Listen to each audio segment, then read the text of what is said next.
What's up, guys? Your boy, 20K13. Gonna talk about 11 reasons WWE made Brock Lesnar vs. The Undertaker Hell in a Cell. This comes from WhatCulture.com. WWE announcing Brock Lesnar vs. The Undertaker for October Hell in a Cell show is a very bold move. It is a WrestleMania caliber main event placed firmly in a month that is usually the dead end of WWE year. The move was somewhat of a surprise. Industry experts had pegged the third installment of this decade's Taker-Lesnar rivalry as taking place at April 2016 WrestleMania 32. Instead, Undertaker and Lesnar will wrestle inside the Hell in a Cell as the main event of Hell in a Cell on October 25th. What's surprising about it is that Lesnar had already wrestled 4 times this year. In addition to increased television appearance, clearly Vince McMahon got a much better deal out of Brock during March contract renewal negotiation. Also surprising is the fact that The Undertaker is about to wrestle his third match in the space of just 7 months. Usually he only works once every 12 months. It is unprecedented time, and the reasons behind these bold changes are numerous. They'll be explained in this feature, analyzing why WWE had to make Lesnar and Undertaker a Hell in a Cell. As for the match, it should be the best of their recent work. The Cell is a great gimmick, perfect for two giants like Lesnar and The Undertaker. It should be fun, and here's why WWE booked it so soon after the last battle of the Dead Man and the Beast. Number 11. WWE Network struggles. First and foremost, the WWE Network is a huge factor in WWE's decision to run Brock Lesnar vs. The Undertaker in October. The indication will be that network subscriptions have dropped off significantly since SummerSlam, hence the move to offer a main event that will get dropped off back on board. It is a panic move by WWE. It certainly suggests an air of desperation, as if they felt like the Cell gimmick and the main roster wouldn't have been a draw on their own. The idea is that Lesnar is the biggest star they have, and Taker is the biggest legend they have, so putting them together will create network success. The thing is that sort of booking is unsustainable. October was set to be a dub month, and they fixed it. But what about all the other B show months in the year? WWE are throwing everything they have at maintaining network subscription, but in the long run, it is merely a temporary solution. Number 10. Raw rating struggles. It isn't just network numbers WWE are struggling with. They are also contending with some horrific Raw ratings. Viewership has been at record lows in terms of non-football, non-holiday episodes. Basically, there's been no reason for fans to tune out, other than lack of interest in the product, and that was before the traditionally lackluster autumn season even started.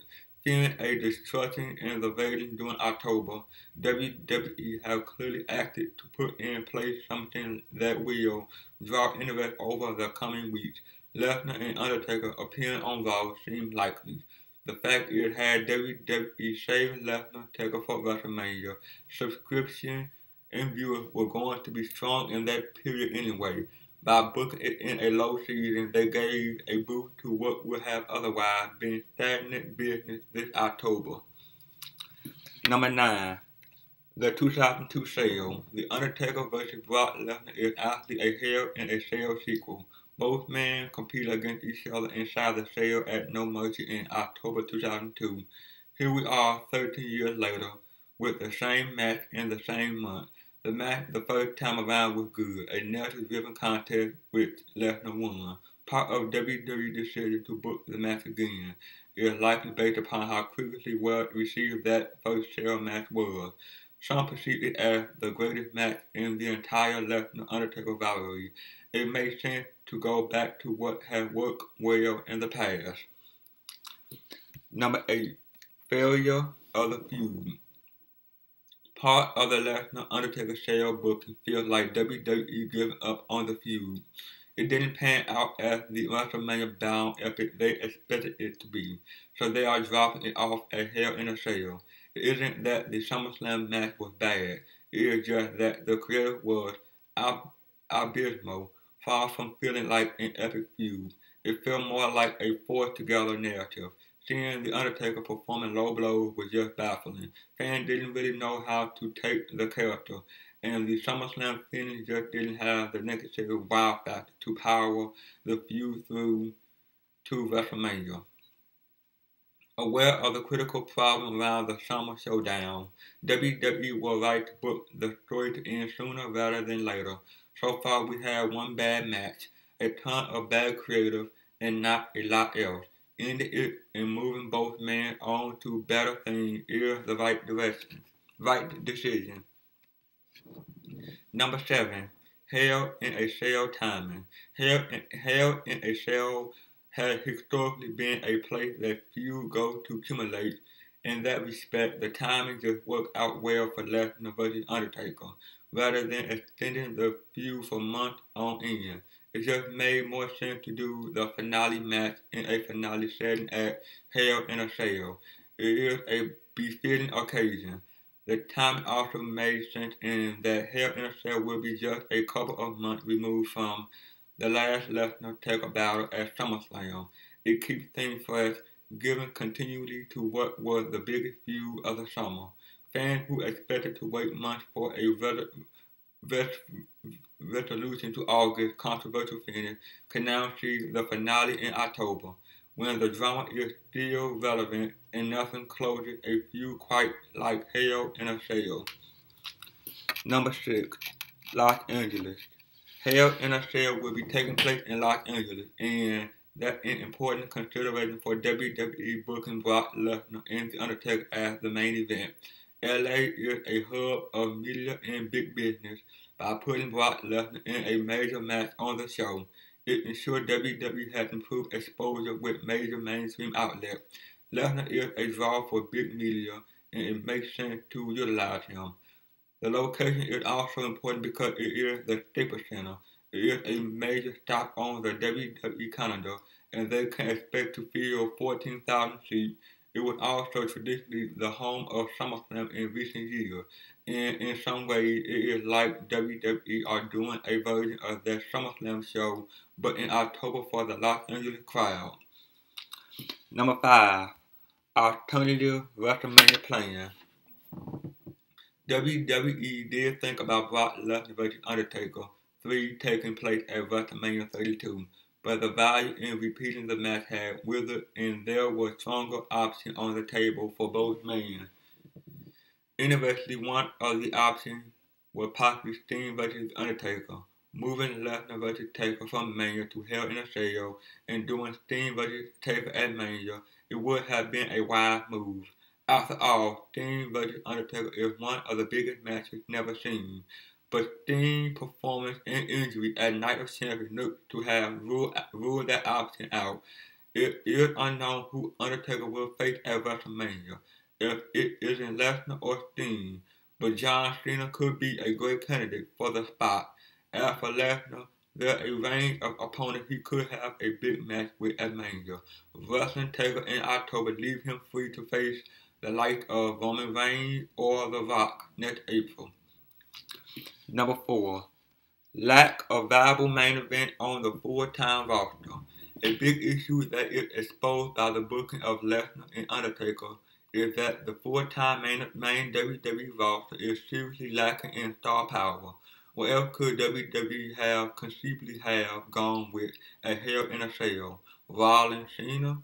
It would be a fine match, but it wouldn't be the blockbuster headliner that Lesnar and Taker is. WWE went with the two part-timers because they knew that they couldn't offer much in terms of full-timers. In fact, this will the fourth main special in a row to feature a part-timer in the show closer. That tells you everything you need to know about the weakness of WWE main roster. Vince McMahon simply doesn't have much else to work with. Number 3. Preparing The Undertaker for a WrestleMania retirement. One theory circulating is that WWE are featuring The Undertaker extensively throughout 2015 in order to prepare his retirement. It has been rumored for years now that he'll be bowing out in front of his home state fans at WrestleMania 32. It could be that WWE are preparing the groundwork for that. Undertaker's 2 matches this year have made him even more high profile than usual. The plan in October could be for the third match to really put him over the top, giving him an ultimate victory over Lesnar and setting him up as the biggest star going into Mania 32. An Undertaker retirement tour could be what's going on here, with WWE squeezing every last drop of value from their icon en route to WrestleMania 32. Number 2. Establishing Lesnar as the biggest star in WWE. The other theory about Lesnar and Undertaker as Hell in a Cell is that WWE are wanting to re-establish Lesnar to the level he was at around WrestleMania 31. This would be in preparation for WrestleMania 32, where he expected to be one of the main draws at the 100,000 capacity show. In putting Brock over Taker in the Cell, it would give him the sort of victory that is comparable to a WWE title win. That momentum would then follow him into Mania as the star attraction, just as he was last year. The difference is WWE wants to keep the title on a full-timer, so perhaps a victory over another part-timer like Undertaker is seen as a preferable momentum getter for the Beast. And number 1, protecting both men. When it comes down to it, Brock Lesnar or The Undertaker will lose this feud. One of them is going to do a job, and that's going to hurt them. By moving the bout to Hell in a Cell, WWE has protected that damage.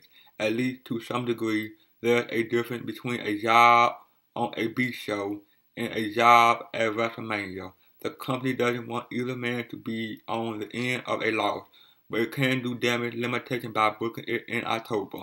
They then give the loser time to rehabilitate their image before Mania 32 in 6 months, when they need to be back at their strongest and headline slot. The Cell stipulation also offers up a sort of reason for losing. It isn't like this is just a straight up wrestling match.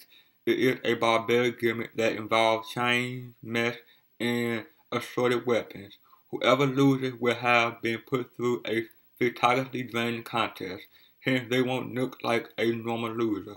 Hell in a Cell allows both men to come out looking like fighters.